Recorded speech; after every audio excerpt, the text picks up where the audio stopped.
প্রত্যেক দিন চেষ্টা করি মিঠাই স্কুলের টিফিনে যে রেসিপিটা বানিয়ে দেবো সেটা যেন ইনোভেটিভ হয়, হেলদি হয় আর টেস্টিও হয়। এই যে ছোট বড় পরোটাগুলো দেখছেন, এগুলো আমি কি দিয়ে বানিয়েছি বলুন তো? এটা হলো মিঠাইয়ের আগের মাসে স্কুলের প্রজেক্ট। এটা হলো ছোলা গাছ।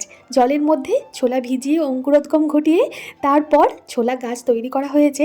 এত সুন্দর সার ছাড়া ছোলা শাক আমি আর খুব বেশি তেল মশলা দিয়ে রান্না করে এর গুণটা নষ্ট করতে চাইলাম না, তাই আটা দিয়ে ছোলার শাকটা মেখে আরও এর মধ্যে কিছু উপকরণ দিয়ে পরোটা বানিয়ে ফেললাম।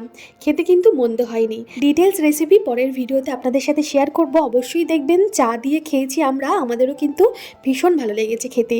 তো আমি ওই পরোটা দিলাম, একটা ডিমের অমলেট দিয়ে দিয়েছি, আর এখানে গাজর সিদ্ধর কয়েকটা টুকরো, ফলের মধ্যে আঙুর দিয়ে দিলাম, সাথে 1 বোতল জল।